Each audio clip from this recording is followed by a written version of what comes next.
Today we are going to look at some of the biggest businesses that were almost on the verge of bankruptcy and how they turned things around. The last company was owned by a former US president who had used the US bankruptcy laws to his advantage on several occasions. First up, Apple. It's hard to believe that Apple, a company that is synonymous with innovation and technology, was once on the verge of bankruptcy.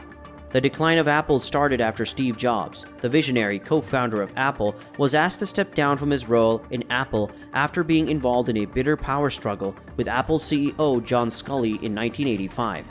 Apple struggled to be competitive over the next decade, and declining sales and mismanagement led to a situation where Apple was on the verge of closing shop by 1997.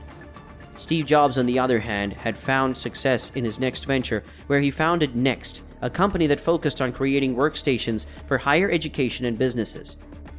Next's biggest success was achieved in the software domain with the introduction of the operating system Next OS.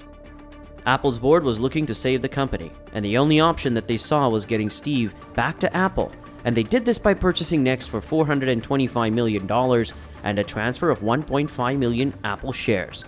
Steve Jobs came back as an advisor and breathed new life into the company by refocusing the limited finances that they had and creating trend-setting products like the iPod, the iPhone, and the iPad. The rest, as you know, is history.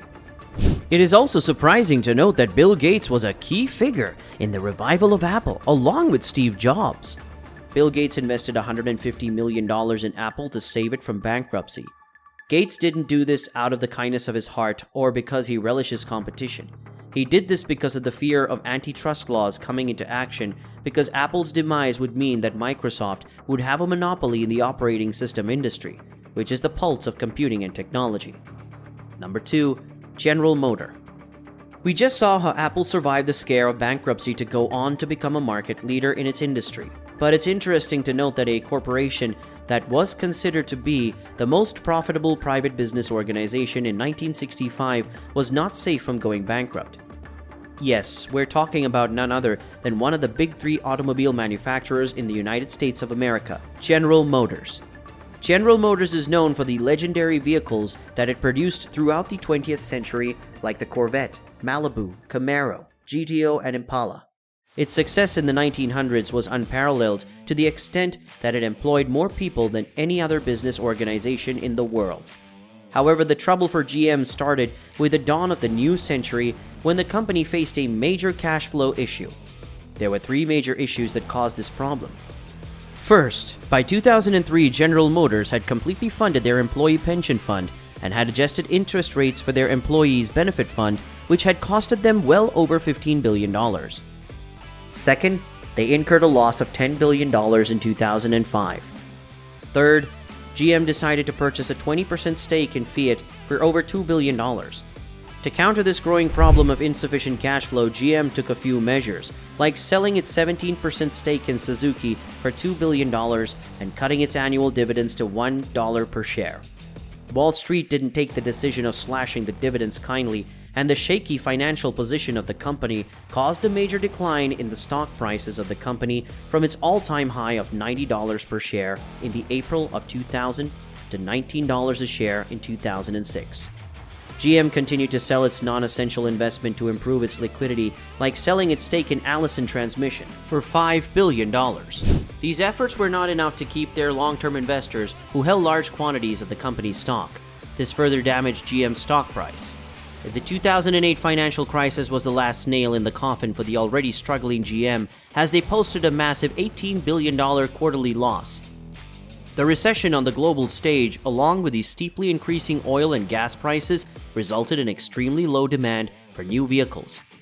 This brought GM to such a point that they had announced in November of 2008 that if the trend continues, then they wouldn't have any money left by mid-2009. Their stock price plummeted to under $5 by the end of the year.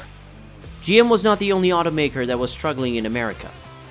The holy trifecta, which included Ford and Chrysler, along with GM, were all struggling, but not to the same extent as GM. This forced GM to turn to the government, which was the only entity that could bail them out from the hole that they had dug themselves into.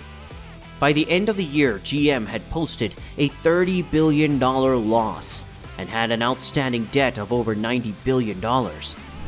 The Obama administration came to power in early 2009 and was faced with the task of keeping the American automobile industry afloat amidst the greatest recession since the Great Depression.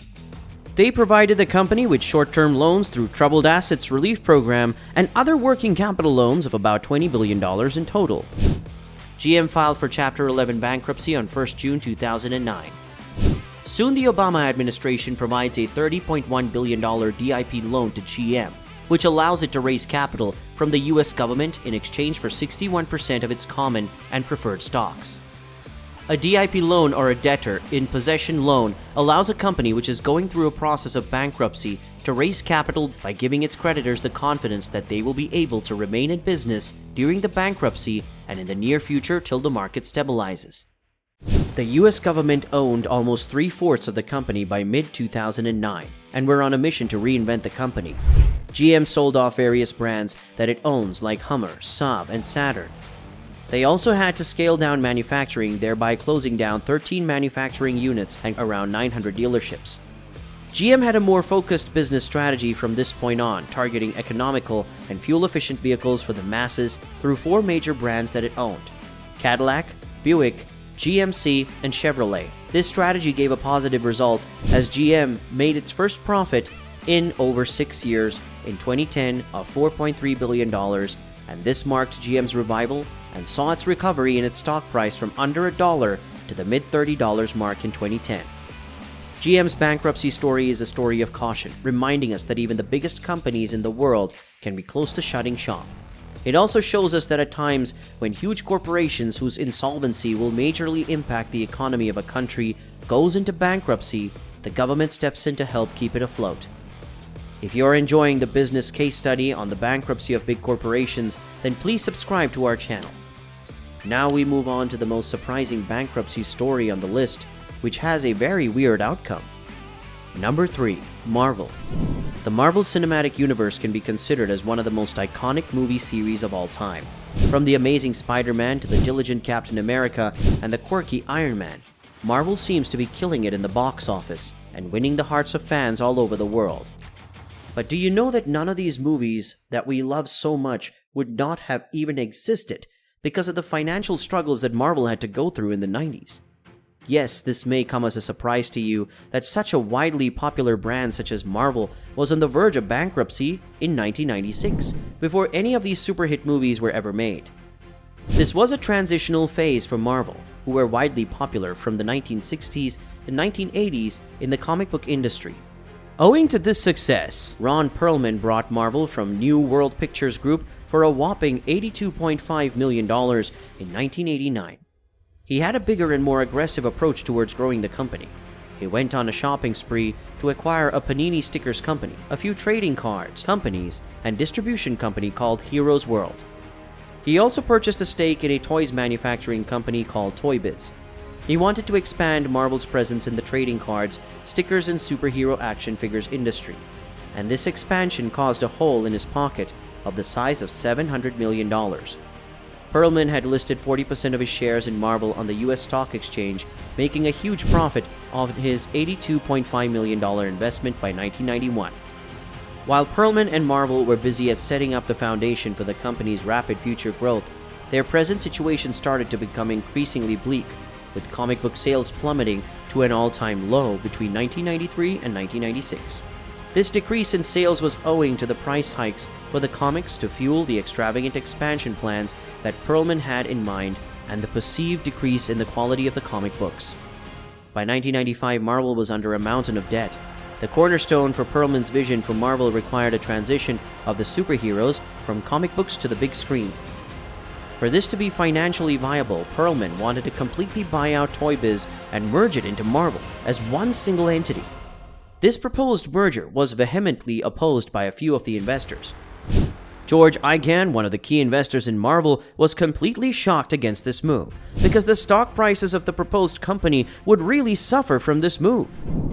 It was this opposition from the shareholders and the mountain of debt that forced Perlman to make Marvel file for bankruptcy, because during bankruptcy, Perlman could restructure Marvel to pay off the debts of the company without the shareholders' consent. This resulted in a long legal battle with a shocking outcome. Both Perelman and Icahn were forced to exit the company through a court ruling. Click on the link in the description to know about Marvel's origin story, its near collapse, and how it grew into one of the most successful companies in the movie industry and was eventually acquired by Disney. Number 4. Donald Trump. We saw how Perelman used bankruptcy to override the resistance that Marvel's shareholders were causing to his proposed move, and how the bankruptcy backfired and led to Perelman's expulsion from the company. But now we're going to uncover the story of one of the most controversial figures in America in the recent history, Donald Trump, and how he mastered the art of filing for bankruptcy for his own gain.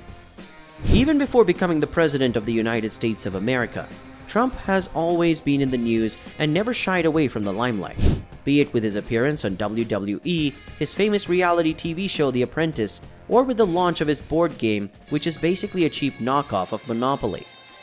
A lot of these outrageous incidents may portray him as an extremely stupid person, but don't be fooled by this, because in reality, Trump is an extremely shrewd businessman and real estate mogul who has made use of the bankruptcy laws on 6 different occasions for his benefit. Trump's Taj Mahal was the first company owned by Trump that had filed for bankruptcy. This was the only time when Trump had personally guaranteed the business debt taken on by one of the companies that was about to go bankrupt. To pay off the $1.2 billion debt the company was struggling to repay, Trump had to sell off his yacht and his airlines, along with parting ways with 50% of his ownership in the casino, because he was personally responsible for the debt he had guaranteed on behalf of the company. Trump learned his lesson, and never again did he personally guarantee any of his debts his other companies took on, thereby separating his personal assets from the assets of the company, allowing his personal wealth to be safe in case of his companies is struggling to pay off its loans. 3 of Trump's companies filed for bankruptcy in 1992, which were Trump Castle Hotel and Casino in Atlantic City, Trump's Plaza Hotel in New York City, Trump's Plaza Casino in Atlantic City. 3 out of the 4 companies that declared bankruptcy in the early 1990s were casinos. The reason for this was the fact that there was a recession going on in America, and the gambling industry as a whole was struggling both in Las Vegas and Atlantic City. But these businesses, which eventually closed down and can be considered as failures, still made Trump a lot of money. It's often seen that Trump uses very small sums of his personal wealth while starting most of his companies. He gets investors on board who bet on the Trump brand and his business intelligence. While these companies struggled to be profitable, Donald received huge salaries and bonuses from these companies, and also transferred a lot of his personal gambling debts in the casinos to the books of the casinos, thereby transferring the burden of his personal losses to his investors. The other 2 companies that Trump owned that filed for Chapter 11 bankruptcy are Trump's Hotels and Casinos Resorts in 2004, Trump's Entertainment Resorts in 2009. It is important to note that Trump never applied for personal bankruptcy because he was personally never close to being insolvent. All 6 times his companies filed for corporate Chapter 11 bankruptcy, which is also known as reorganizations, as it gives a struggling business a chance to restructure and wipe off a certain portion of their debts to creditors and institutions under the watch of the bankruptcy courts. So Donald Trump showed us that you can make money even when your company is struggling. He had created a number of income streams that always kept him afloat. If you enjoyed this video, then click here to check out this amazing video we recently made exposing how Big Tobacco used doctors to sell cigarettes